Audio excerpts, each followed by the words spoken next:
Most remarkable about Hawaii is the fact that one can find basalt in two physical states, firm and liquid. Where else can we see rocks in motion? Basalt is volcanic matter which solidifies when it reaches the surface of the earth. The volcano can spew forth wildfire or let it ooze out slowly.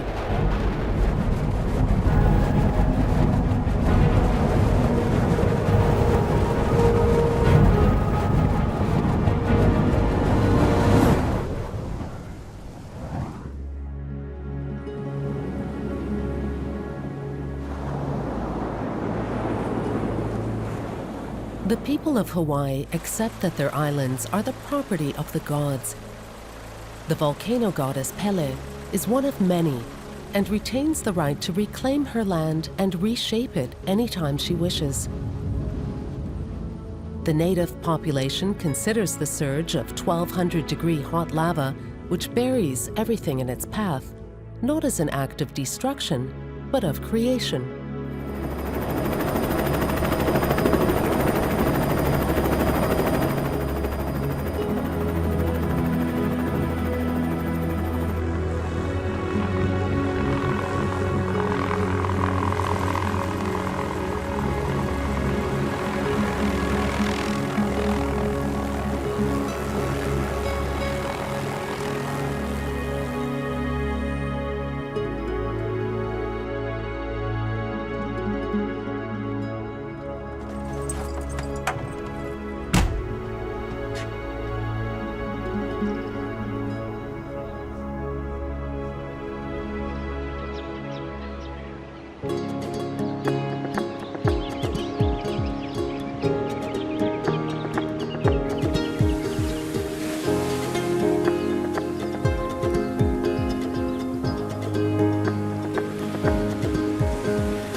I head for the fresh lava, a bizarre countryside.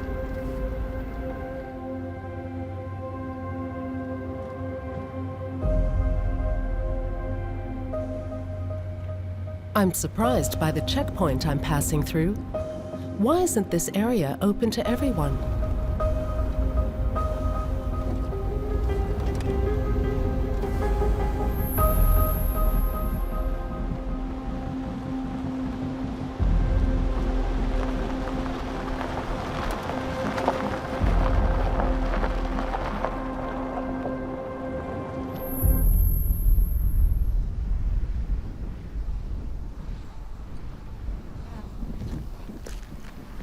Okay, after taking the first few steps, I realize the danger of getting hurt by crashing through the lava, which is as sharp as glass.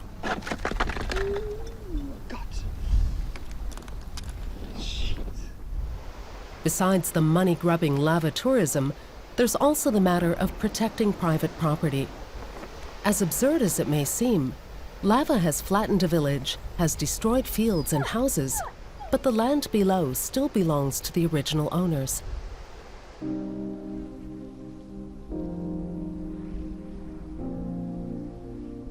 The rock I'm exploring just now is not ancient, but brand new. Just about 2 years old, a baby among rocks. And lava is only black at first sight. It can also glisten like silver or shimmer like gold. I'm seeing loaves of bread and split open crusts, ropes, thick slushy innards, a brain, the mark of an alien in the Pahoehoe lava.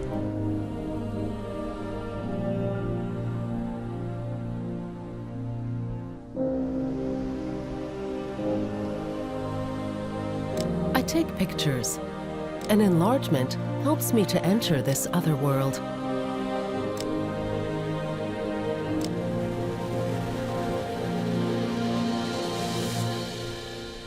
Immediately after the lava has solidified, there's new life. The tiny but sinewy green kupu kupa fern and ʻŌhiʻa lehua a wood which has become a symbol of the human will to survive. Both pioneering plants form the fertile ground for other seeds, which the trade winds carry from the rainforest into the valley of lava.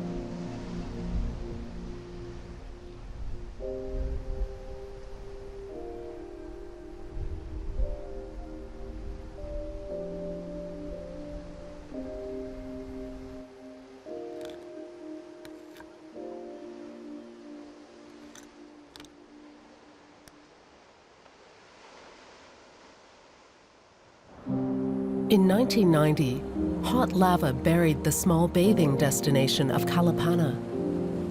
The once famous black lava beach is now cut off by buildups several feet high, separating the coast from the ocean. 200 houses were destroyed and the inhabitants expelled from their South Sea paradise. Many moved away, but some, like Gary Sleek, returned. They had not reached the end of their dream. I bought this property 10 years ago and built a house on the far side of the property over here. And 4 years ago, that house burned down from this lava flow that you can see here.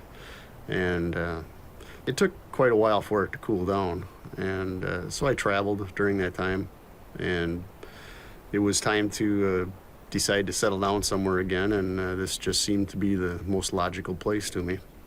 There's just something magical about the energies here, the powers of Mother Earth.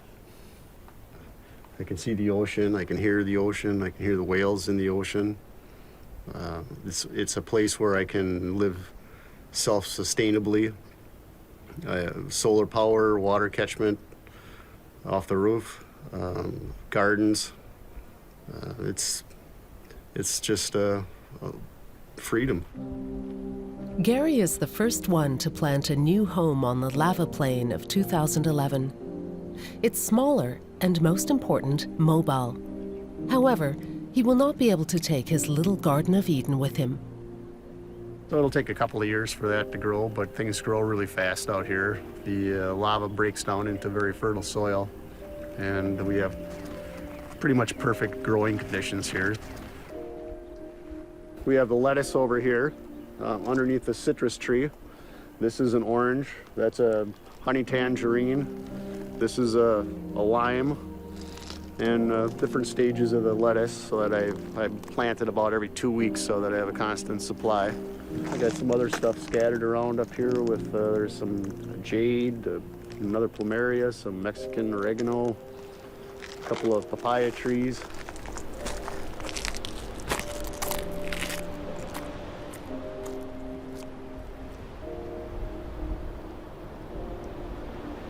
People have learned to live with much less than the average citizen lives with, you know. You become much more self-sufficient, and you just enjoy creating your own subsistence, and it's much more rewarding, I think, in so many ways.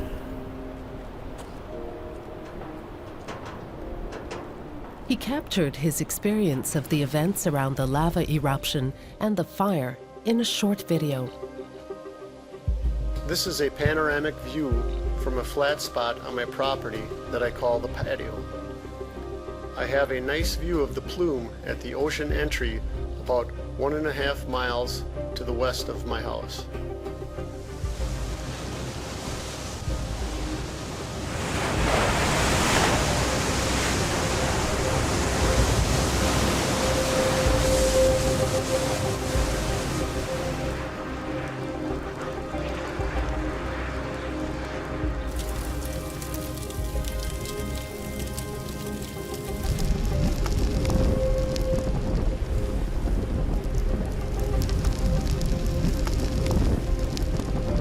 It's true that there is a certain amount of destruction, but it is what has formed these islands.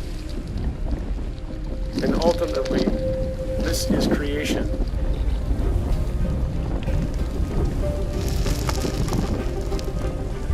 little after 3 a.m. on July 25th, Pele came to visit, coming up the stairs of the house.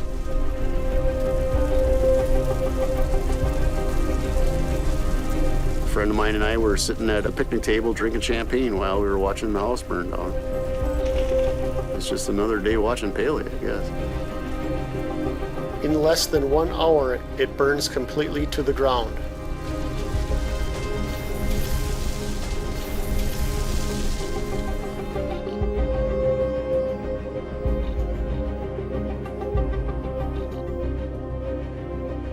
I don't miss the house. I miss the life that I had here. I had a great life while I lived here, and enjoyed it while I lived here for sure. And I wouldn't give it up. I wouldn't change it for the world. It is strange to see these dwellings in the middle of the rugged basalt. Why do people live here? How do they have visitors? Where's the infrastructure?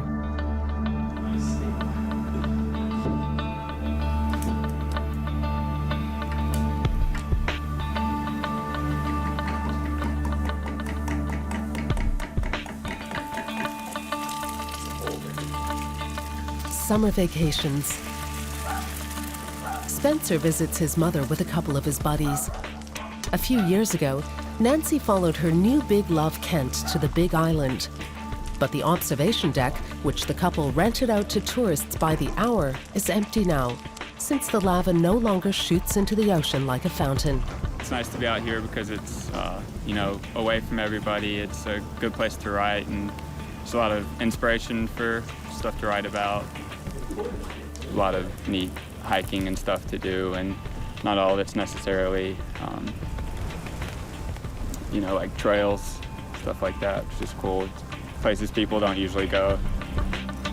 Hey Spencer, it's ready.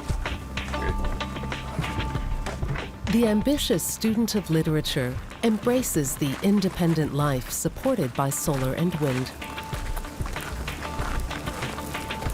I like to not have a power bill or anything like that, and then you just pay to have the solar panels put in. The water also, when it rains, it goes down the roof and into the gutter, and then runs down the pipes into we have a big tank under the house.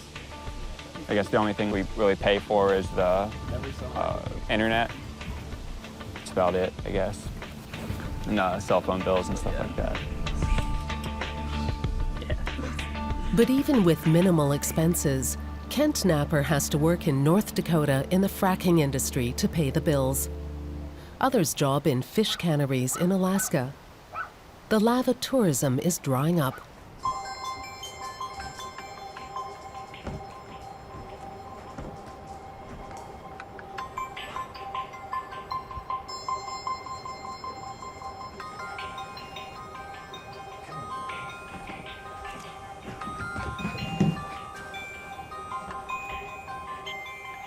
It's very much like dancing on the volcano. At night, you can see Pu'uo'o just glowing orange on the sky.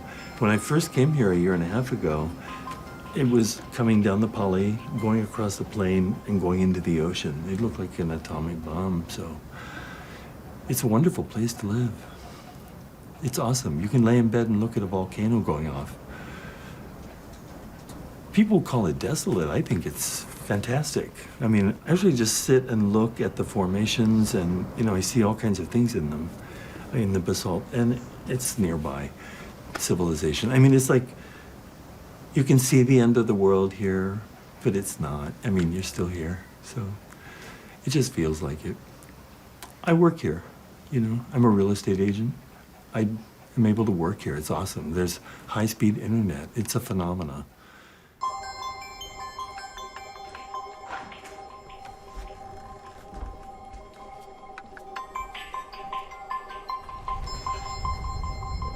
And then there's Brad Wetmore. He turned his back on Florida.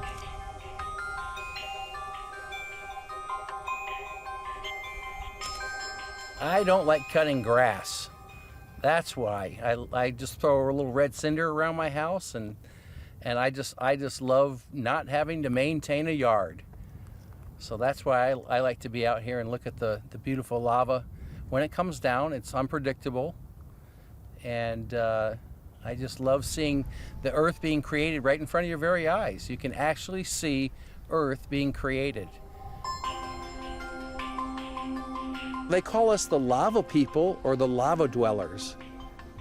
And I take it as a compliment. I wouldn't want to be anywhere else but right here. We don't see it as if the lava comes down, if it burns. We don't see it that way. We live with it. It's a part of us, and we're a part of it. And as a matter of fact, one of the people that had passed away was in their will, they were asked to be put into the lava.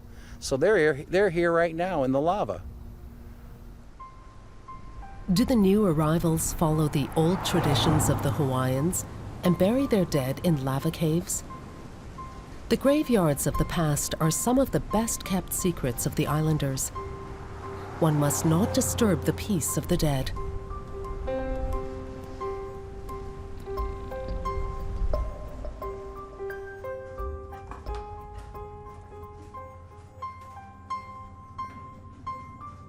Lehua UN is a firebrand. She burns at both ends. She shapes metal into tiki lamps, talks about the history of Polynesia and Hawaii, and teaches hula dancing. Her father revealed the secret knowledge about shaping the metal to her. And the inherited business based on tradition is the basis on which she builds her entire existence.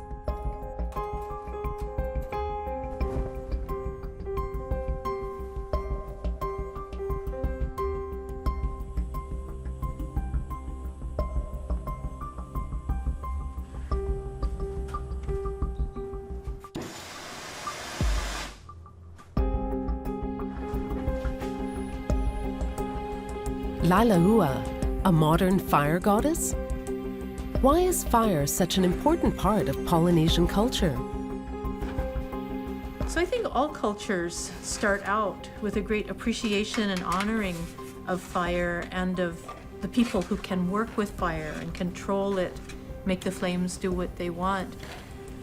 Then, today I think we tend to think of Polynesians as being more a culture that's more in touch with fire, because Polynesians have maintained that, where those of us who live with electric lights, I can just reach over and I've done with one motion of my finger what took thousands of years for humans to achieve with a flame.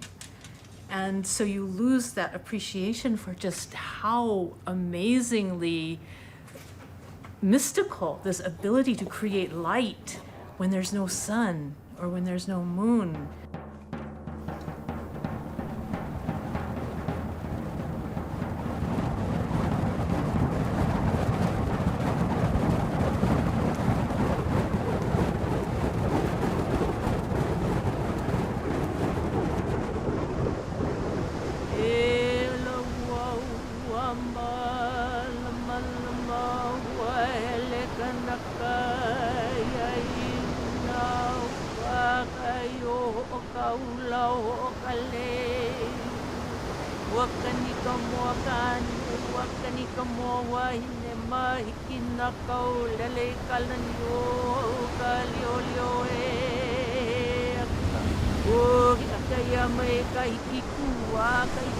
I like to greet the sun in the morning with chants that I was taught. It talked about how the sun bursts forth.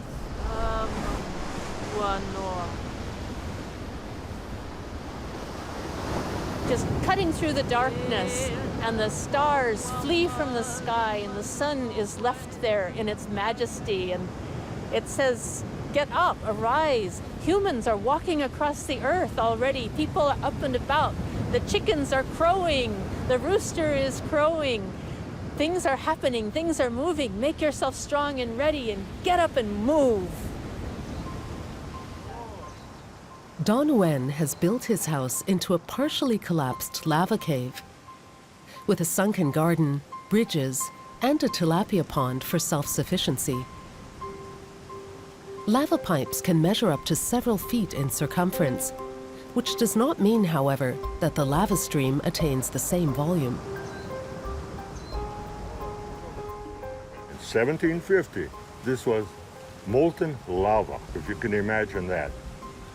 And the lava was coming through, and the crust on the top of the lava cools and formed a dome over this entire area. And over the years, it collapsed. And it left the lava tube over here. And I had just gotten back from college. And at that time, everyone was sort of designing homes that they wanted. And when I saw this hole, this crater, I thought that'd be great. I'll just build over it. And everybody around here in the neighborhood said, well, why don't you fill it and just make a yard up on the top? And I said, no, I'll utilize what I have.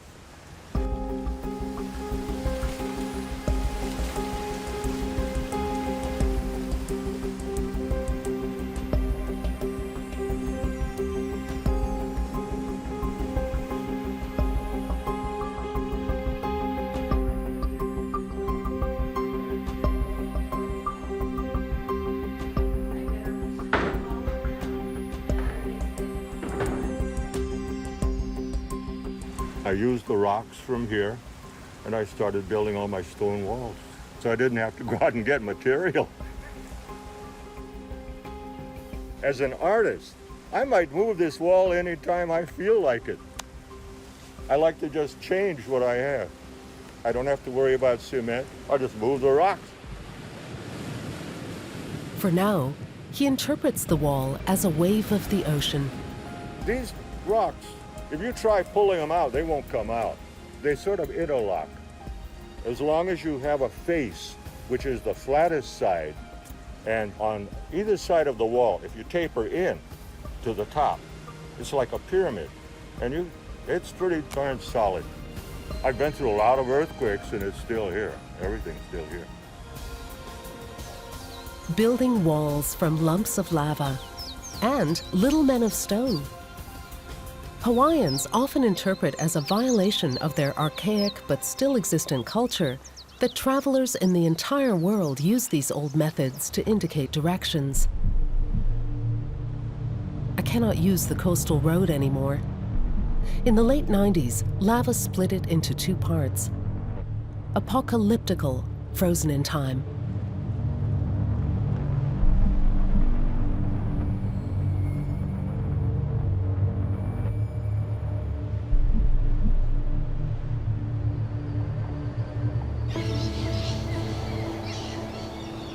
I have to take the long route, across the island. A highlight is the drive through the tropical rainforest.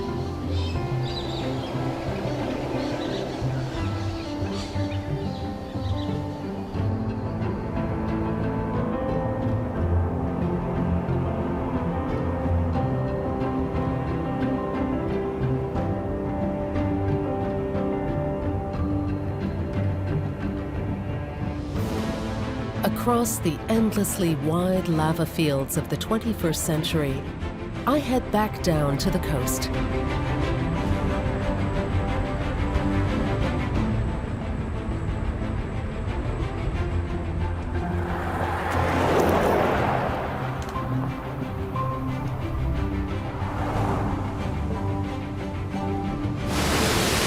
To the steep cliffs formed by lava, which allow me a view of the deep blue sea, but make it impossible to dive in.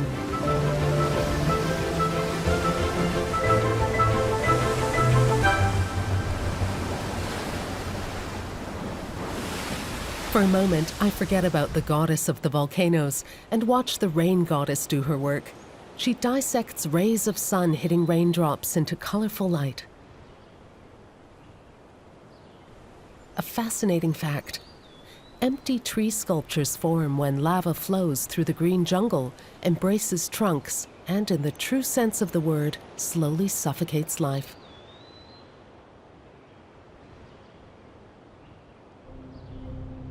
The The Hawaiian Volcanic Observatory has no competition when it comes to developing an early warning system. Its founder, Thomas Jagger, understood that you cannot just study volcanoes from the past, but must look into the future. Don Swanson, former director and still engaged collaborator, also includes oral history. In the late 1990s, a friend of mine said, Don, you have to read this book, which was a collection of translations of very poetical Hawaiian chants. And so I was sitting at home one evening reading the poetry and really enjoying it. And I suddenly realized the story that the poetry is describing is the story that I've been working on for the last couple of years here scientifically. It was a story of the development of the summit area of Kīlauea. And if I read through the metaphors, the imagery of the poetry, what I was seeing was helping me to understand what had happened here at the summit. Scientists can answer the who, when, what, where, and how. But when it comes to why, they falter. It becomes a mythological, nearly religious question. The chants described events, which we now know from piecing together of a lot of geologic information, had indeed happened 500 years ago rather than 200 years ago. And if we'd had the courage, taken the chants seriously, and to have interpreted them, we geologists wouldn't have made a wrong turn. We would have known decades ago, a century ago, that the downdropping of Kilauea summit took place, say, 500 years ago, rather than in 1790, as was the thought. Don initiates me into the secrets of basalt.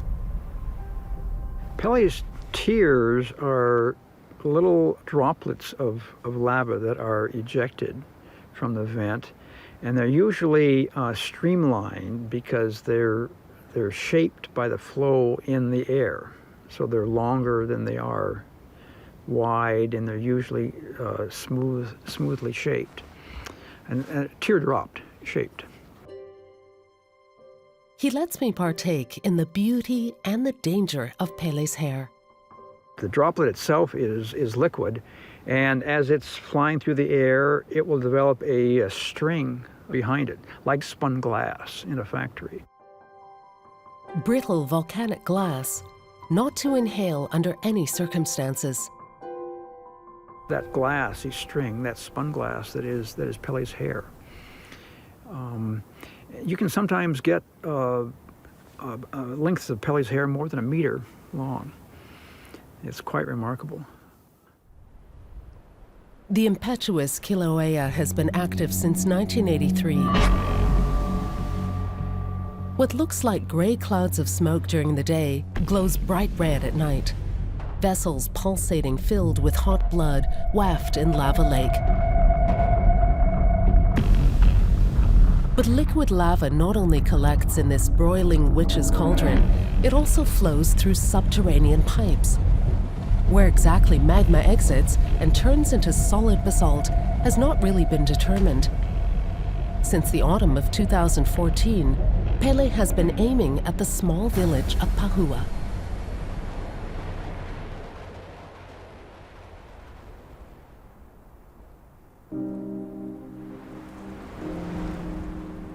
I look at basalt more closely.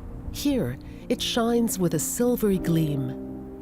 There, it's blue, red, and sulfur-like yellow. Lava can be porous, perforated like a sponge, and light as a feather, or like bark. Occasionally you will see, particularly when lava is wet, the colors of the rainbow.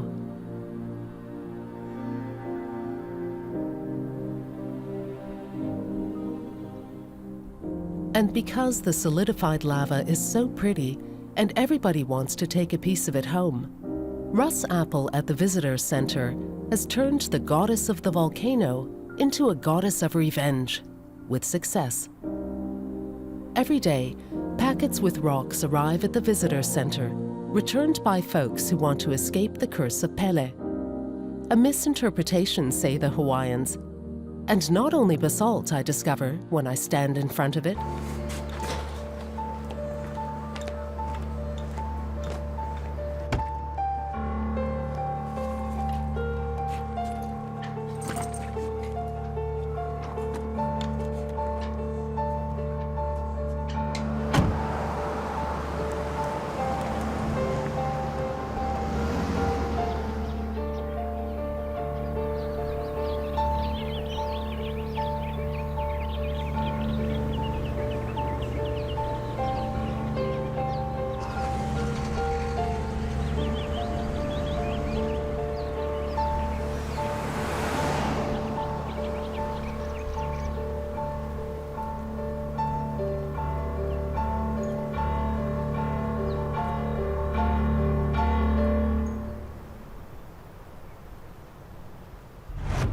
The stonecutter Jonathan Sudler works with basalt. He is the first one who mentions that volcanoes create break-offs, which constantly diminish the size of the islands. On Big Island, this projected line is south of Highway 11. One day, this part will slide into the sea and create a huge tsunami. I look for the natural contours that already exist in the stone, and I see how those match up with my own intentions.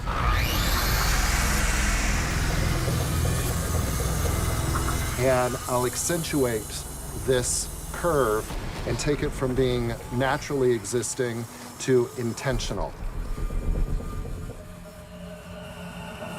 In Hawaii, they talk about every stone has mana, or it has power, that every stone is alive, which is really kind of interesting because it actually fits into quantum mechanics, is that this is energy.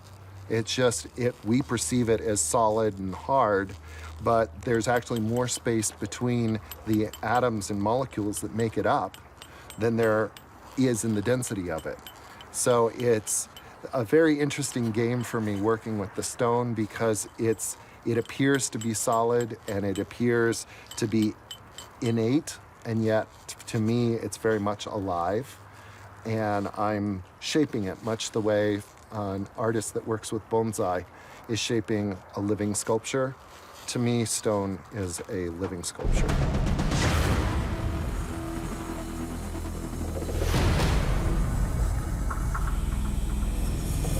Working in stone is a near immortal statement because the one thing that I found working in stone, studying stone, is that all of human history is recorded in stone.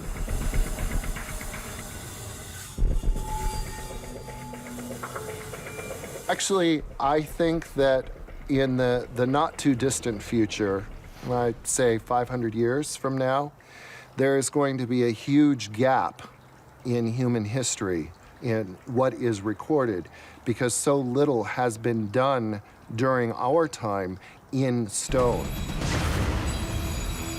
We're so used to using our iPhones and our technology that we're forgetting to leave a permanent record behind.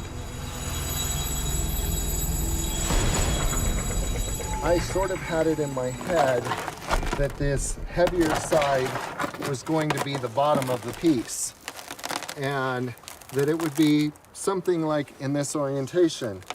And then as I'm cutting away on the stone and I'm seeing the shapes begin to take form, I begin to recognize that that abstract form of the owl that I was looking for, the pueo, is beginning to appear as if I flip this around, that abstract form is now beginning to appear like this. And you're beginning to see the wing line as if it's coming in and its wings are up.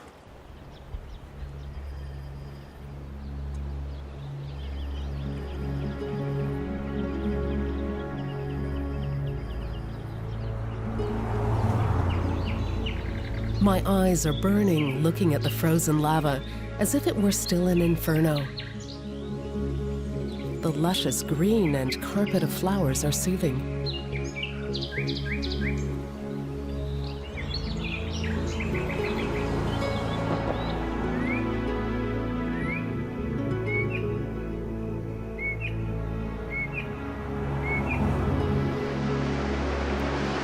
At the most southern point of the island, and with that of the United States, I want to find the rare green beach. A difficult drive without a road.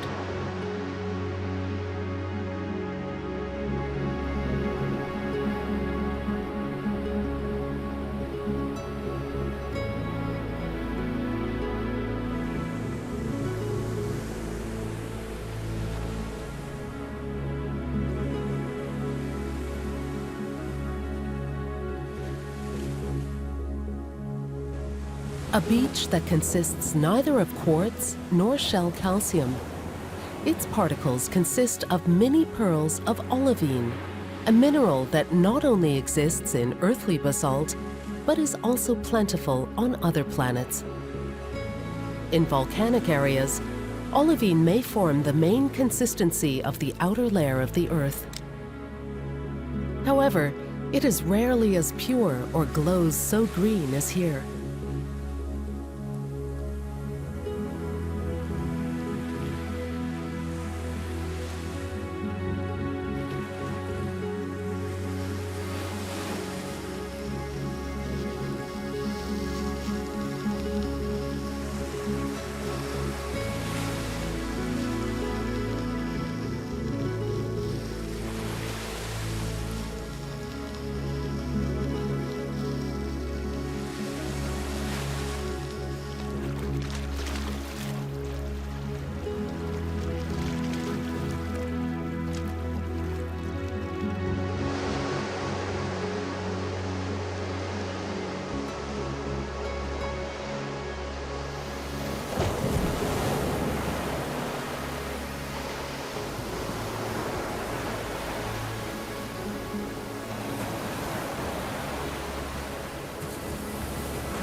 Sky and ocean melt into each other without a visible horizon. I cross a huge field of lava, follow the path the flow of lava traveled from Mauna Loa in 1907. But even Mauna Loa is not yet extinct. Also not forgotten are the holy shrines of the Hawaiians.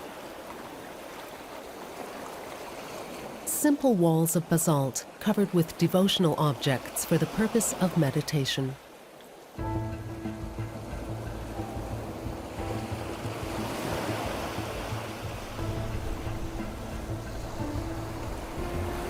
Right next to it, a Catholic wedding chapel for tourists.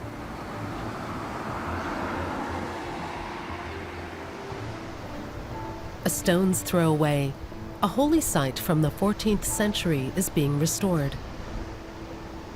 A profitable modern hotel had to make way for hallowed grounds.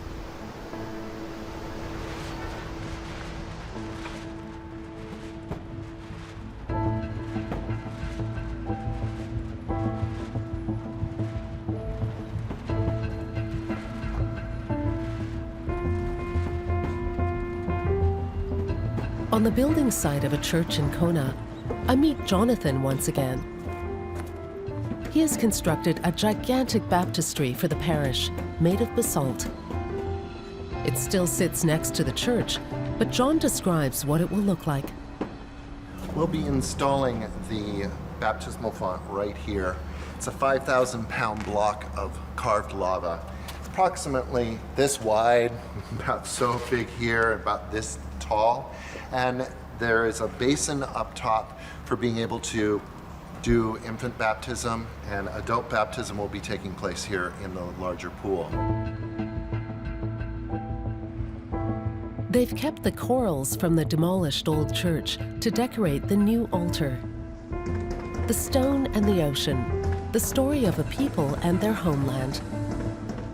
Basalt paves the path of their lives. We build with basalt here on the island because it is the most common material that we have. The earliest temples on this land were built out of basalt, and it would stand to reason that the modern temple, as it were, would also have an honorarium to the island. In fact, Father Leo Falatoi wanted this piece of basalt as a touchstone for the congregation so that they would recognize the link to the land here in Hawaii. This side of the stone is a natural ʻŌhiʻa formation.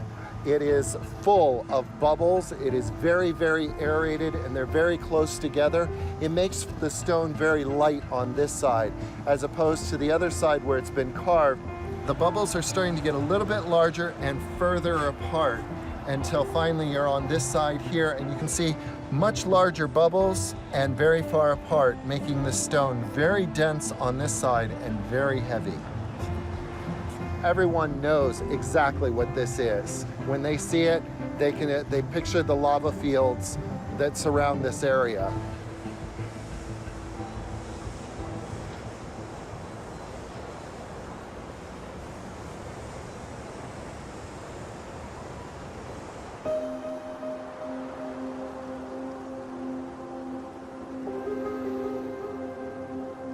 I have hardly left Kona when I once again experienced this strange interrupted landscape. Inhospitable, jagged, 200-year-old chunks of lava.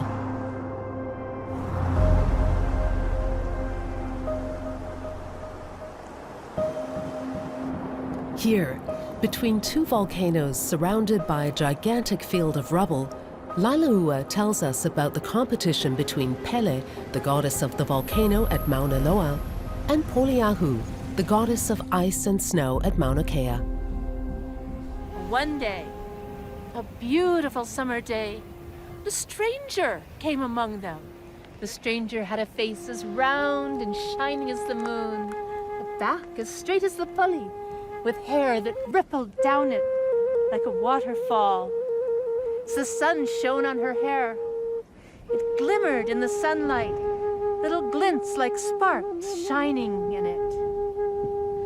They call me Keahilele, she said, the leaping fire. I come from the other side of our island, from Mauna Loa. Well, this woman, she had not brought her holua with her, but the sisters graciously loaned her one of theirs.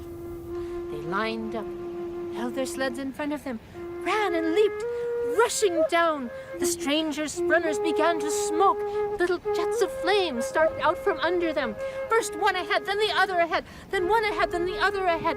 They reached the end of the course and both sleds leaped out, heading for the ocean. The women landed and when they swam back to shore, the judges declared Poliahu the winner. The strangers said, "No one beats me. I think you have cheated." He stamped one foot and the other, crack open in the earth, the lava shooting forth in great geysers. Everyone who was watching her realized this was no mortal stranger, but this was Pele, goddess of the volcano. The lava began to heap up, growing and growing about the women. Poliahu, recovering her composure, began to send flurries of snow across the lava, cooling it, hardening it, giving her and her sisters time to escape back up to Mauna Kea. Trapped underground by her own hardened lava, Pele slipped through the fissures and cracks deep within the earth and made her way back to her own home of Mauna Loa. She continues to dwell in the pit of Kīlauea, where her fires continue to burn as she sends her lava down toward the sea.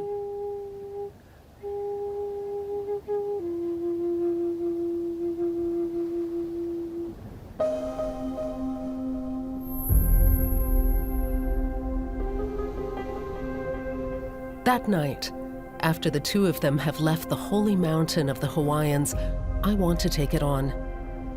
My desire turns into a cumbersome, slow drive on an unpaved road, which leads to the Mauna Kea, the White Mountain.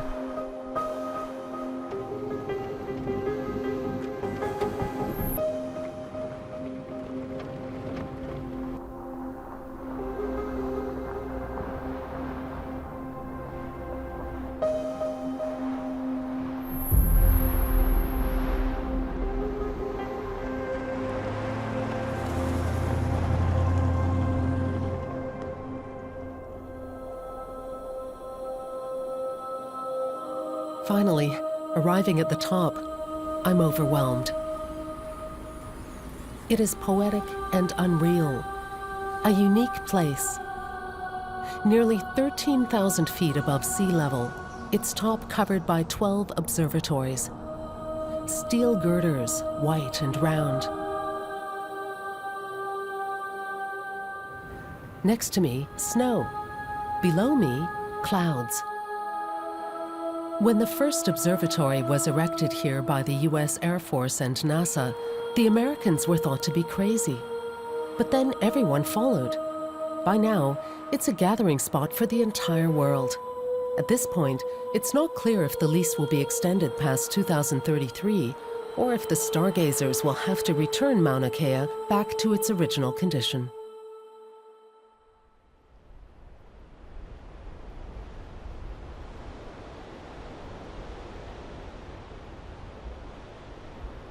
Since there are no places to stay overnight, I have no choice but to sleep in my car. The next morning, before driving to Hilo, I climb one of the smaller volcanoes to look for basalt bombs.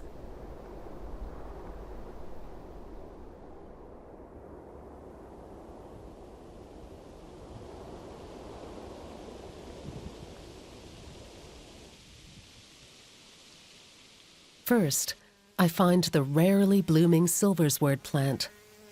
For nearly 20 years, it has prepared for this unique event of its reproduction.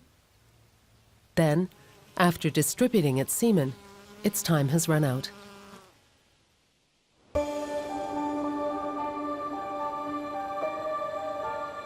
And I also find the lava bombs.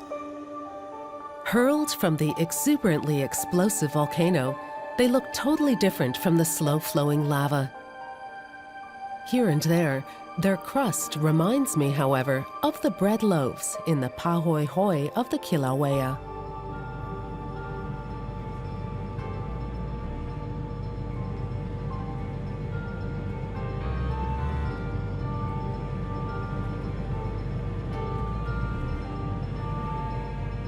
Outfitted with this knowledge, I finally fly to Wahu, one of the older islands of the Hawaiian archipelago. I'm high above the chain of craters I will inspect in detail after touchdown.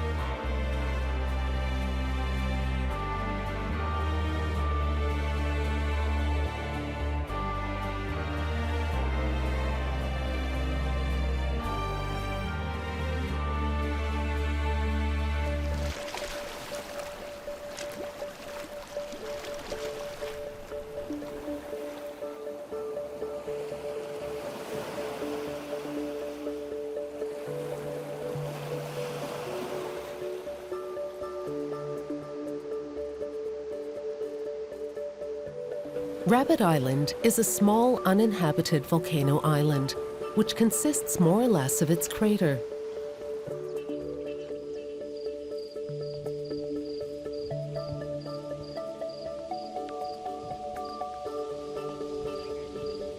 I climb up the second volcano, Koʻokoʻolau Head, on old troop support tracks from the Second World War. There's supposed to be 1,050 steps. I didn't want to count them.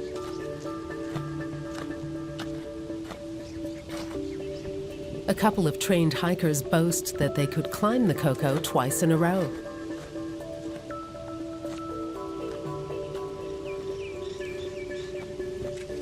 But neither that challenge nor the humid heat encourages me to go on this climb.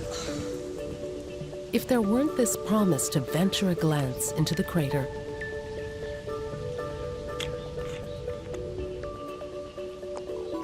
Exhausted, I pause, then go on. But looking at the bay of Hanauma, I only have one thought: dive into its cool waters.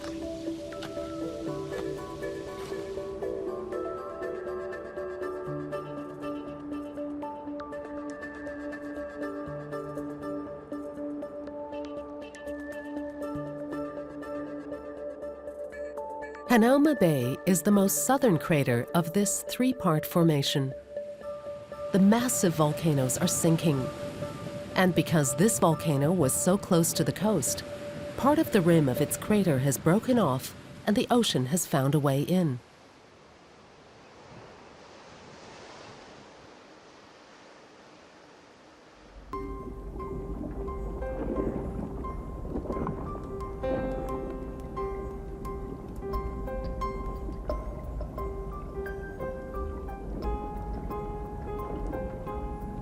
Corals have settled on the fertile basalt, and fish find protection in the sickle-shaped bay.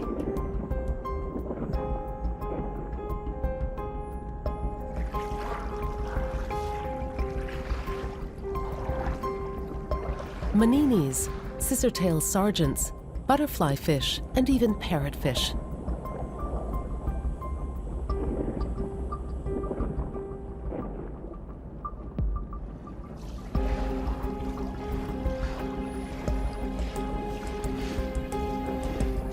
In the Hanauma Bay, the fertility of basalt is reflected beneath the water in a fantastic way.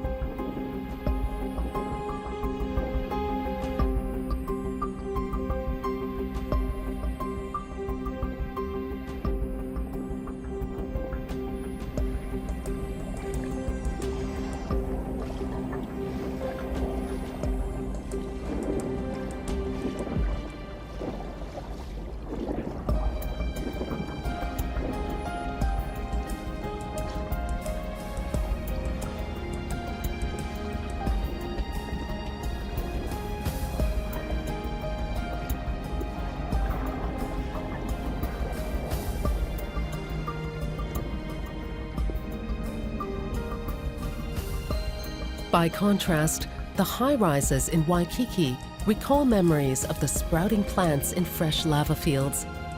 Sky rises as uncontrolled growth? Did Pele ever imagine this?